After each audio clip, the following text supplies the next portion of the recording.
Welcome back to the MCF Participant Education Series. My name is Hunter Nighbert and I'm a financial advisor and retirement planning specialist here at MCF Advisors. It is the end of the year and the fourth quarter education topic is cybersecurity best practices. This subject might seem a bit out of the box, however, we spend a lot of time planning our financial future and protecting that future is part of the process.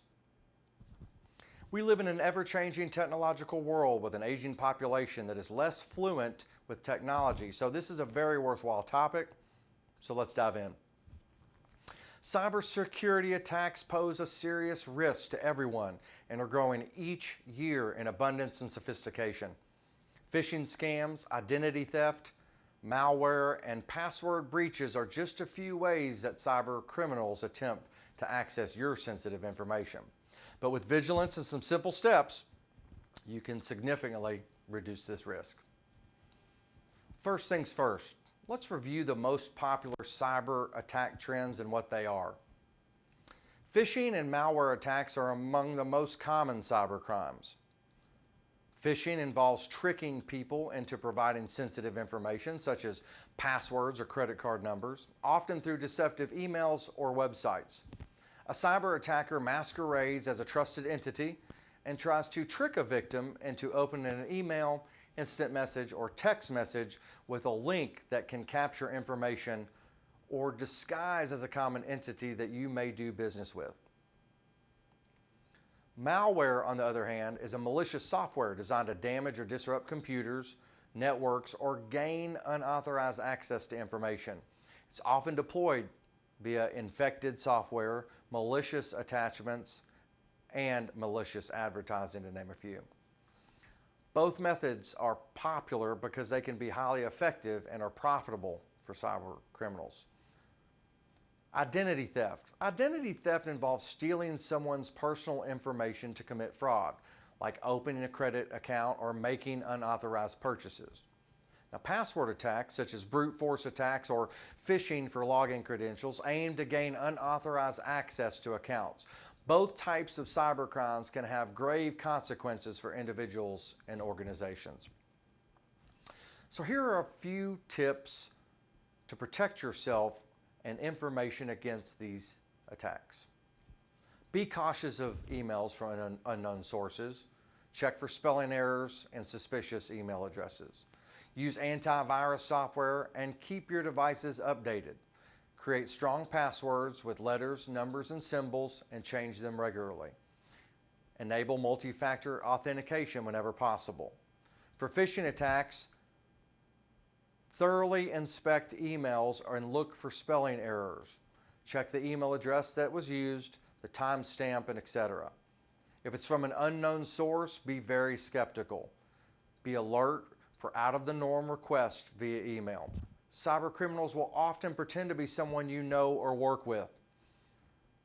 Always remember, companies that you do business will not contact you via email requesting sensitive information or urging immediate action regarding your account. Always proceed slowly and call and verify if you are unsure. Now, when it comes to identity theft, monitor your Social Security number and credit report. Most credit card companies will monitor your credit and your Social Security inquiries for free and will email you if there's been any activity. I have one and it emails me and I log in. It shows what entity has pulled my credit and it gives me a place to confirm that that was expected or not. It's pretty neat.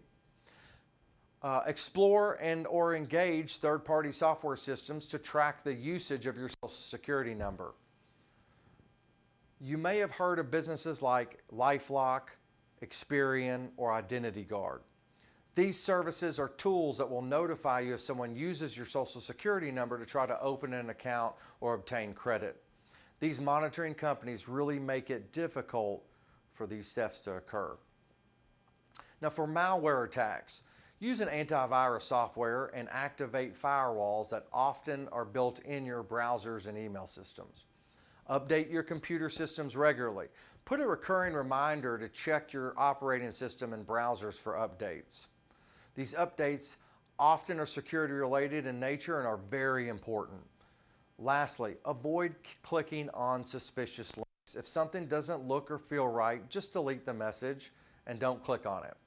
These attacks prey on our human nature to identify a problem and solve it, and that can play in the hands of cyber criminals. In regard to those passwords, I know they can be annoying, but do yourself a favor and use strong passwords with a combination of letters, numbers, and special characters. Incorporate phrases for passwords to make them more complex. And do not utilize the same password or variation of the same password for all sites. Update your passwords regularly as well. Consider using an encrypted password keeping program such as LastPass or 1Password to help keep track of the many passwords that we have to keep up with in our daily lives. And always use multi-factor authentication whenever it's available.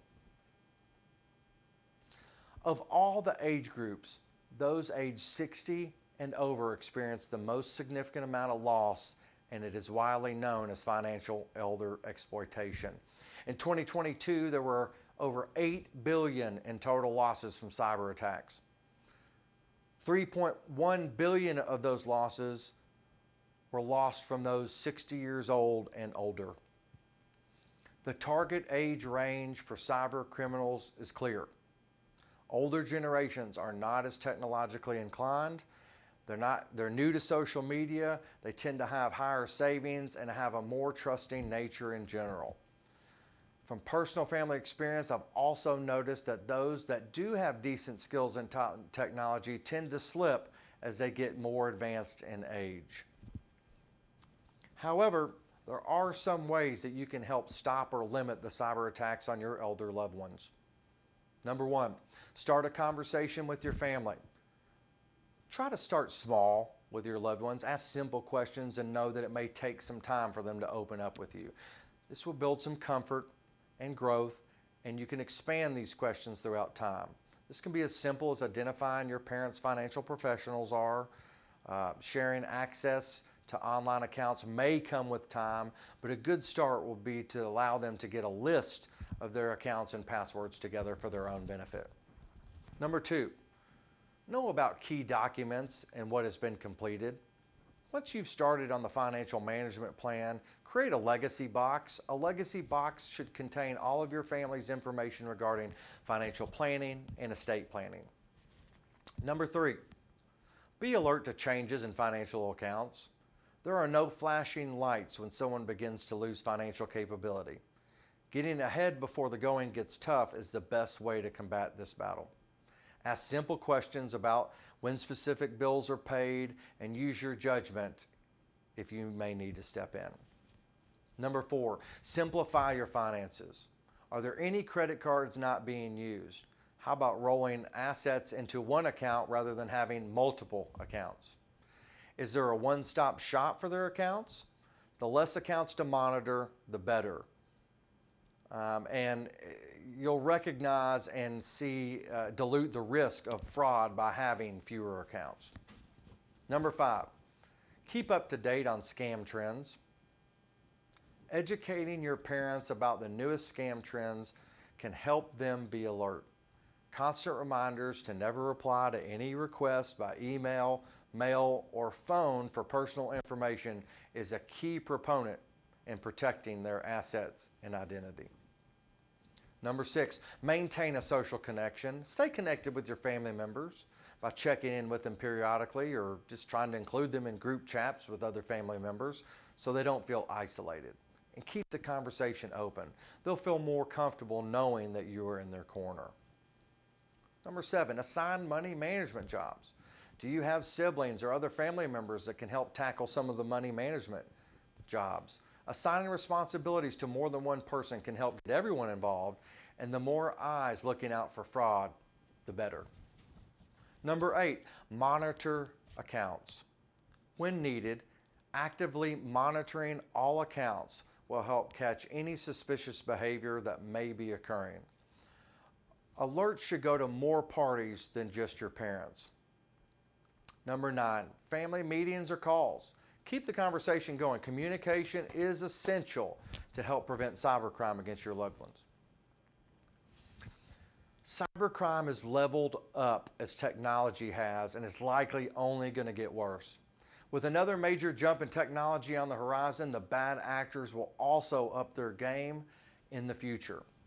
It is especially important we incorporate ways to protect ourselves and loved ones now and continue to adjust moving forward as new methods of cyber warfare come to light. So in summary, make it routine to monitor your savings accounts. Use strong passwords. Be wary of free Wi-Fi and open access points. Beware of phishing attempts on email and text. Use multi-factor authentication when possible. Use reputable antivirus and malware software. Close accounts that you no longer use and monitor your credit report and credit activity. Now is a perfect time to review your investment and savings accounts as you prepare to reach and renew your goals for next year. Gathering this information and doing the appropriate planning will not only help you budget for next year, but will also keep your accounts at the forefront of your mind so you do not fall prey to a cyber attack. If you found the information in this video useful, I would encourage you to share it with your colleagues, family, and friends, and reach out to our team if you have any questions regarding your retirement and/or this cybersecurity video. That's all for now. Thanks for watching, and I'll see you next time.